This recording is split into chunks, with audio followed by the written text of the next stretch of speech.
Today, we'll discuss about merchandising business. Here, we will learn all the accounts under merchandising business. So, good morning everyone. Me and my Besh will teach you all the accounts in FOB's merchandising business. Yes, here we will discuss the meaning, its usage, and its importance. So, let's start. So, what do you think merchandising is? A merchandising business means selling a different products or services that are already ready for sale. It can be sold in bulk or retail. Correct. Usually, the terms used of company's revenue is sales or net sales. Merchandise means the product offered or services rendered by the businessman. Okay, let's start with the merchandising accounts. Here are the list. We have sales, sales return, sales allowances, purchases, purchase return, purchase allowances, beginning inventory, ending inventory, freight in, freight out, cost of goods available for sale, cost of goods sold or cost of sales, operating income, income tax, and net income. So here are the list. So we have another one is the selling expense, administrative expense, operating expenses, utilities, representation expense, communication expense, transportation expense, salaries, miscellaneous, other expenses, allowances, office supplies expense, government contribution, and many other accounts that you may encounter once you start working in a company. So let's start with the sales. Sales are the total earnings made by doing business. While sales return are products or services returned by the customer because of either damage or product delivered are not the same. While sales discount are usually a discount given primarily to a customer when paying it in advance or when there is an option to pay it within a 30-day period to receive a sales discount or allowances. So, need to understand more on sales. Sales discount and allowances is computed when there is an N10 or 10%. This is a policy wherein the company will give 10% discount if they will pay within a 10 days grace period. Another example is N30, 2%. This is a policy wherein a company will give 2% discount within a 30 days due date or grace period. Another one is the N15, 10-15. So when you see this one, this is a trade discount wherein you can deduct outright the discount. Example is sales multiplied by 100% minus 15, so that's 85% multiplied by 100% times 10%, so that's 90%. And another one is multiplied by 95%. So that's trade discount. So, how will we record the sales? So, sales minus sales return and sales allowances, so we will have our net sales. So, let's start with the purchases. Purchases are the merchandise for sale that are purchased or buy recently, while purchase return are products or services returned to the supplier because of either damage or products delivered are not the same. While purchase discount are usually a discount given primarily by a supplier when paying it in advance on when there is an option to pay it not within the 10 grace period or due date to receive a purchase discount or allowances. So, need to understand more on purchases. Actually, it's the same with the sales discount and allowances. It is computed when there is an N10 or 10%, when there is an N30 or 30 days due date having a 2% discount, and when there is a trade discount. So, how we will record purchases? So, purchases less purchase return and purchase discount, so we will have our net purchases. What about the inventories? So, we'll start with the beginning inventory. They are the remaining stocks in the warehouse that is added to the purchases and be ready for selling. While ending inventory are products or services that are already produced but not yet part of the selling. These accounts are usually deducted to purchases. And this is also part of current asset. Freight in and freight out. Freight in are shipping fee, transported, and being part of the cost. It is usually added to the purchases. It is also called as FOB Shipping Point. While freight out are shipping fee, transported, but will pay once delivered and are part of the selling expense.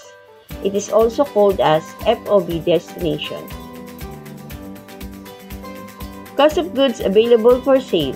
So you will achieve the amount of COGAS or cost of goods available for sale after adding the net purchases, the freight in, and adding also the beginning inventory. Cost of goods sold, you will achieve the amount of COGS or cost of goods sold after deducting the ending inventory to COGAS or cost of goods available for sale. Besh, because we already discussed the account under cost of sales, I guess we can start now the computation of it. So here's the computation under cost of goods sold. First, we need to record the purchases and then we need to deduct the purchase return or any purchase discount. So we will have now our net purchases. From here, we will add our freight in and then the beginning inventory to have the cost of goods available for sale. Then after getting the COGS or the COGAS, we need to deduct the ending inventory. So after deducting the ending inventory, we will have now our cost of goods sold or cost of sale. Ooh, so many computation and many accounts to analyze. That's right, we're just starting. After this, can you help me to introduce the accounts of operating expenses? Don't worry, I'll help you because it's a privilege to help the ABM students, accounting, and management students to know the basics of accounting. Selling expense. So those are expenses related to the product for sale or for selling. Administrative expense. Those are expenses not related to products, but related to the operation of the business. Operating expenses are the totality of all the expenses. Communication expense are expenses such as smart, globe, data connection, Wi-Fi, load, etc. that are used by the company to operate the business. Representation expense, so those are expenses made when the company paid food, used when there are visitor, meeting, etc. Utilities, so those are electricity and water expenses of the company. Next is we have the transportation expense. So those are expenses related to the transportation, related to the operation of the business. Miscellaneous, those are expenses that cannot be determined or not in the accounts recorded in the company. That's why you need to put it under miscellaneous expense. Other expenses, so you can determine other expenses when you start to work in the company. Expense accounts are not typically the same with the other businesses. Government contribution, so they are employer share on the employees' SSS, PhilHealth, and Pag-ibig Fund contribution. Office supplies expense are office supplies that are already used on the operation of the business. Allowances, they are extra pay given to the employees, usually given when extra work are needed to finish at a certain point of time. Operating income, so we can compute it by getting the gross profit minus operating expenses. Income tax, so usually we have the operating income multiplied by 30%. And this time, we will get our income tax. So, net income is after getting the operating income minus the income tax. So that's our net income. And this one will be distributed among owners. So, that's it. So, we can now prepare the complete income statement of merchandising business. So start off, we need to have the heading, the term, which is the income statement under merchandising business, and for the year, month, or covered December 2020. So let's start with the sales. So we need to put the sales and then deduct the cost of sales. So under cost of sales, we have the summary of the purchases minus purchase return minus purchase discount to get the net purchases. And then we need to add here the freight in, or the what we call the FOB shipping point. And then we need also to add the beginning inventory.